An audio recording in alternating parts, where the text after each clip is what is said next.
Hey everyone, welcome to OP-03, Wontonton here, back to bring you another One Piece tournament match, this time Kuro versus Kid.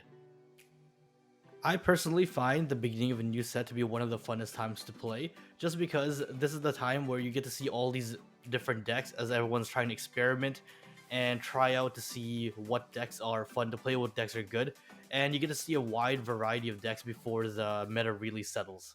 Being a green mirror match, he won the high roll and chose to go first just because being green, board control is very important, and especially in the mirror here. So he chose to go first since you do get that first crack at establishing board control, and you do curve out, green does curve out a little bit nicer on odd early on in the game.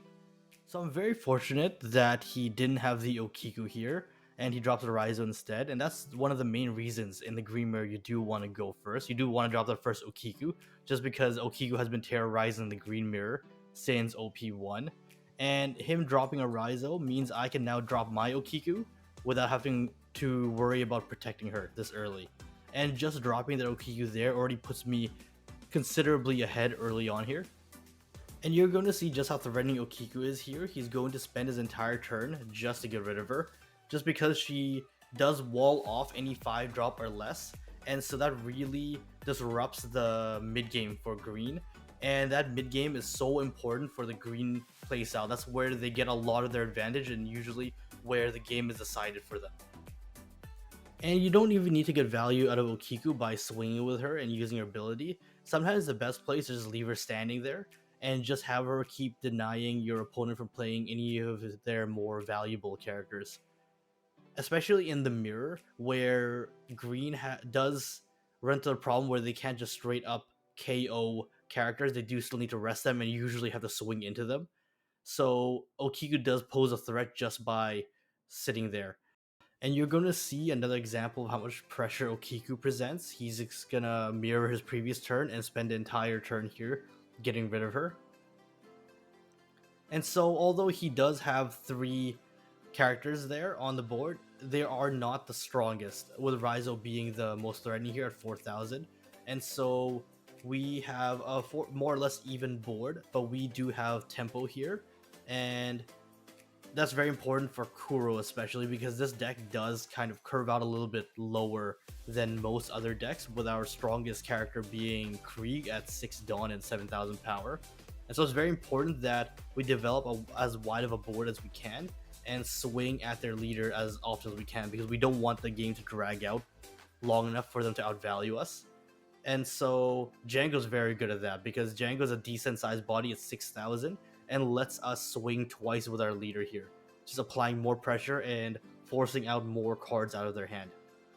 And applying pressure is very important as Kuro against Kid, especially going into this turn, because we want to make it as uncomfortable for him to drop 8-cost Kid here, because an 8-cost Kid could potentially just win him the game by himself, especially since I mentioned earlier that we do have a very low curve here. Thankfully, we have applied enough tempo and pressure so far, and we do have board control, that he does need to go a different play. He decides to go for the double blockers here and just drop a Zoro. The 2 killers are potentially to set himself up for an 8-drop Kid next turn. So that is something we do have to keep in mind as well. So this is looking to be a pretty pivotal turn, but I did already have a plan in mind. We're going to continue with the same game plan here. Just apply as much pressure to his leader as we can, and then we're going to try to gain further advantage in terms of board control here. So of course, because we do have a plan in mind already, we are going to swing with our attacks first, just to make sure that no triggers he gets from his life disrupts our plans. So just gonna swing with Buggy first, force out another counter. He is down to 2 cards because we have been swinging and applying pressure throughout the game, and so now he's forced to take a 5,000 hit from the leader, which is very good for us. And now he's forced to use a blocker with to stop the Django attack.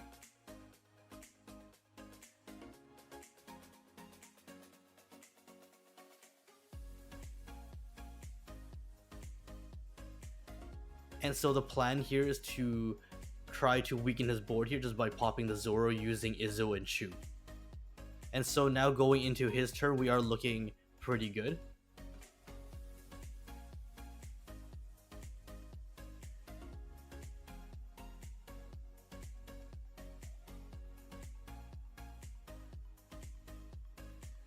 And at this point, he must have had a really bad hand because he's going to intentionally fail an attack with Izzo here just to draw an extra card with Raizo. He was probably fishing for something specific or hoping that he'll draw something that can save him from the situation. We're going to just counter that out with Punk Gibson and set ourselves up for the next turn by resting the blocker here. And I think at this point, he realizes that he's fallen too far behind and he can no longer fight for board control. And so suddenly his strategy shifts into a more aggressive stance. He's gonna swing 7 with Kid into leader, which I'm going to take. And then he's just going to restand and do it again. And he's probably realized at this point that he's fallen far too behind to continue fighting for board control, and that his only way of winning the game now is to start swinging at my leader every turn as much as possible, and just hope I have no way of defending myself.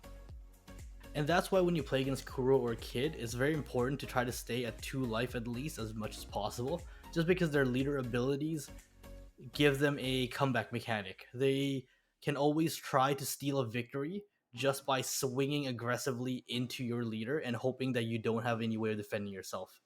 And that is exactly what's happening here. I am starting to run low on cards and I don't have any blockers, and so there's a very real possibility that he could steal the game using his Kid leader ability. And I'm sorry, I did just realize there that I did forget to trash a card with Krieg. My apologies, it is a new set, so I am still also learning the cards as well. Luckily, I don't think it had any effect on the outcome of the game, just because we both do have the same game plan of just swinging at leader, and I didn't end up using all the cards in my hand or anything. And so, because he does have 2 Dawn up, we do have to respect that it might be Punk Gibson, and so we're going to swing with as many neutral hits as we can at his leader, just because we don't want him to get value out of any potential Punk Gibsons. And optimally, we would want him to have to burn a Punk Gibson on a 5,000 attack. So a couple of things to keep in mind is that he needed to use a 2k counter to counter out a 5k swing, so he may not have any more 1,000 counters, and that he may be bluffing with those 2 active Dawn. And so the most important thing here for him is to make sure I get down to at least 1 life, just so that he has the chance to finish me off the following turn if he somehow survives this turn and I don't drop any blockers. And unfortunately, I don't actually have the counters to stop that attack, so I do take it here, and that lets him leave up 3 Dawn, and at the same time, he can play his blocker law here.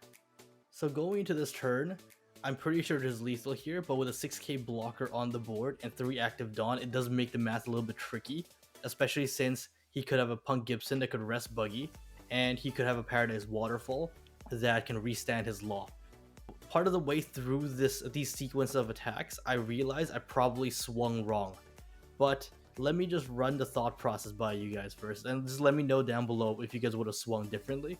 So I first test the waters by swinging 6k with Buggy, and to make sure that he doesn't get to rest him with Punk Gibson, and he does take the life there. And so my original plan was to actually just swing with larger attacks like 9, 8, 8, 9, but I drew a Karubian. For some reason, my brain just threw that plan out the window, and so I decided to instead rest the law and then get a 5k swing in with my leader, which he does counter out with a Paradise Waterfall and restands law, and that could have potentially punished me actually, but when I swung 6k with Django, he actually has to let go of law here, and so what that told me was he very likely did not have a 2k counter or a Paradise Waterfall in hand, and so I decided to just attach the rest of my Dawn and swing 11k with Krieg. And thankfully that was enough to punch through, because I was afraid he may be baiting and holding onto a couple of 2k counters or Paradise Waterfall, and that he'd be able to Punk Gibson and counter out that 11k swing from Krieg. And that's it for me, everyone. Thanks for watching. I've been having a blast playtesting different OP-03 decks so far. Let me know what you guys think down below, and until next time, I'll talk to you guys later.